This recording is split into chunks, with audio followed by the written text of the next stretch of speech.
Você coloca uma situação interessante, Edgar, e agora eu até volto aqui para a professora, da seguinte forma, professora. A senhora colocou aí a quantidade de livros que o vestibular vai cobrar. 21 obras. 21 obras, ou seja, em um ano, um aluno de terceiro ano que ele vai ter que estudar química, física, matemática... Que ainda não chega à média do francês, não é? Que não chega ainda à média, mas no caso do francês ali, a média não é nem o livro obrigatório, ali é uma média daquele livro do leitor solitário. Leitor solitário. Que o Jardel colocou, daquele que faz porque gosta e porque quer E temos que compreender. ver que é uma média. Uma média, né? É uma média. Isso. Então, o que eu quero colocar para a senhora é a seguinte questão, professora, nesse momento.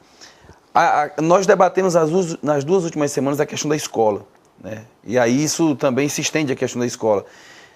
Essa cobrança pelo resultado, ou seja, essa forma de fazer com que o indivíduo, na verdade, busque, não só na leitura de um clássico, mas em qualquer tipo de leitura, apenas aquele resultado imediato, estaria afastando o indivíduo dessa leitura que forma, que faz o caráter acontecer? Como a leitura solitária, Elielce, eu já fiz, eu trabalho com a leitura, eu trabalho com jovens de todas as idades, que eu dou aula na rede pública e dou aula na rede particular, né, na rede privada.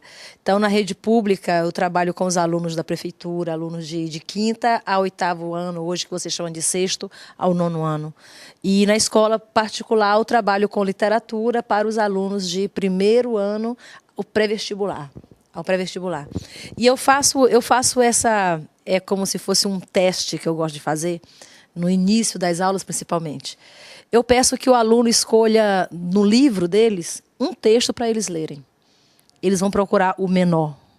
Mas sempre, todos os anos, esse processo se repete. Escolhe um livro aí para vocês lerem para mim. Um texto. Eles vão procurar o texto menor. Eu levo da minha casa 50, 60 livros para a sala de aula e coloco em cima da mesa. Faço propaganda deles, depois eu quero que eles venham até a minha mesa e escolham um livro para eles levar para ler. Eles vão procurando os mais finos. Esse é fino, esse é grosso, esse é fino, esse é grosso. E os mais grossos ficam, como Odisseia, que é um livro maravilhoso, sempre sobra na mesa. E seria um livro que iria prender a atenção deles, não é? E sobra na mesa. Então, daí você vê que realmente é a cultura. Como a gente falou, o nosso colega colocou que eles não têm o hábito de ver a família lendo, não é? O europeu, o filho chega em casa, o pai está num canto lendo, a mãe está no outro lendo também. Aqui no Brasil, a família está sentada em frente da televisão, comendo e vendo telenovelas. Porque é essa a nossa cultura, a cultura da telenovela. Então, o adolescente vai chegar e vai sentar e vai comer e vai ver telenovela. Ele nunca vai abrir um livro, porque ele não vê a família lendo nem o jornal diário, quanto mais o livro. Entendeu? Então, eu acho que... E esse problema também vai afetar, vou até passar aqui para os meus colegas, isso também tem a ver com a questão financeira. Além desse incentivo cultural, tem a questão financeira. Livro no Brasil é caro, você deve saber disso.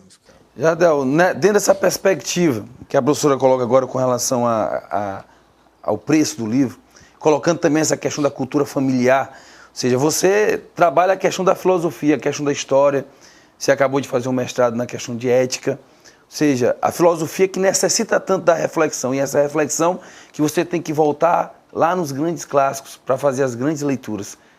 É mais complicado ainda.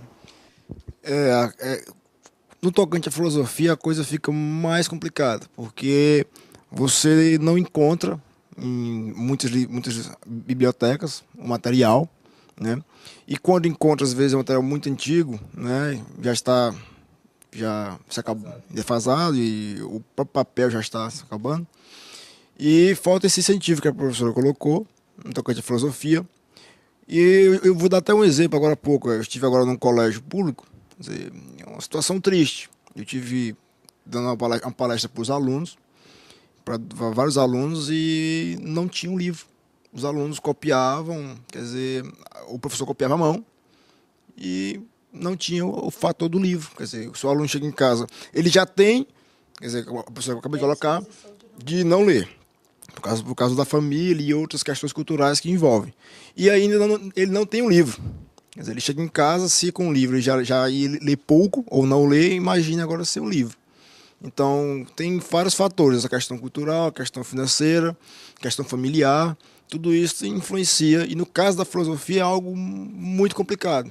Quer dizer, e outro ponto que, abrindo um parênteses aqui, quer dizer, No caso da filosofia, torna-se complexo porque você encontra poucos livros, agora que começou a sair algumas coleções explicando passo a passo os filósofos, e aí alguns jovens começam a comprar alguns livros que explicam passo a passo, né? Porque um jovem novo pegar um filósofo complexo para ler é difícil, né?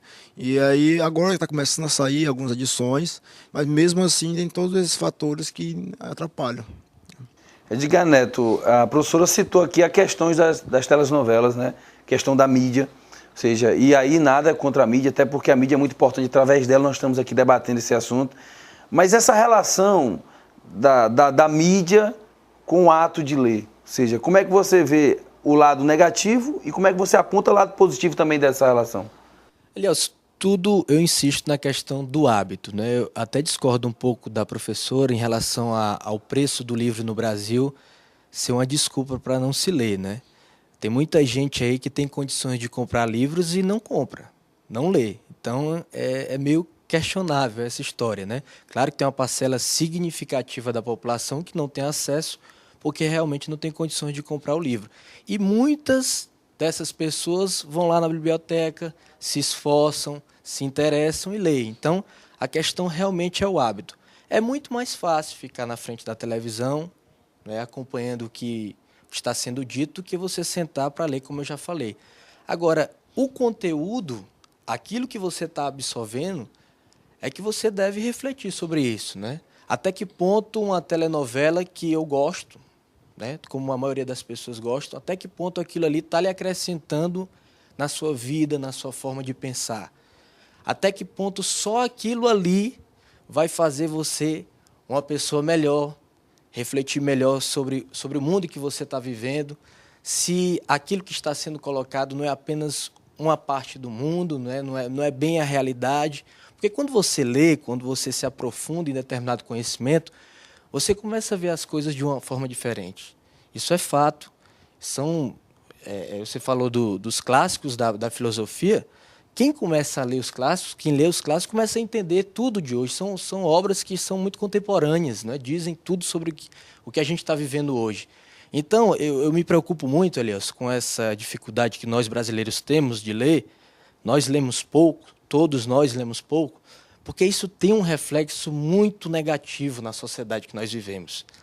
O programa Consciência Humana vai debatendo a questão da leitura, um tema muito importante, tá certo? E tentando levar para você que está em casa, acima de tudo, não só as lamúrias, vamos dizer assim, o povo não está lendo, a sociedade não está lendo. Na verdade, quando nós estamos falando da sociedade, estamos falando de nós mesmos. Ou seja, de repente, nós que estamos debatendo, nós que estamos na sala de aula, nós que somos formadores de opinião, muitas vezes também falamos sobre determinados assuntos e às vezes falta um pouco do exemplo, né? Como dizia aquele velho ditado, a palavra convence, mas o exemplo arrasta. O que nós queremos aqui não é apontar o dedo para ninguém. O que nós queremos aqui é bater um papo, é conversar, é convidar você que está em casa a refletir com a gente. Se você não pode estar aqui debatendo, debata nesse momento na sua casa. A gente vai para um rápido intervalo, chame seu filho, chame sua filha, chame sua esposa, chame seu esposo, chame seus vizinhos e diga a eles que nós estamos debatendo sobre leitura. Tire um pouquinho aí da novela ou de outro canal, nada contra ninguém, mas para a gente poder debater um pouquinho esse assunto com mais gente e para que amanhã, tá certo? Já que a gente no outro dia fala tanto, né, dos programas que saem na televisão, da novela, do Big Brother, ou seja, a gente comenta com tanta vitalidade que a gente possa comentar amanhã um pouquinho também o debate sobre a leitura. Então o programa Consciência Humana vai dar um tempo, mas volta já e a gente volta continuando essa discussão ainda. Não sai daí.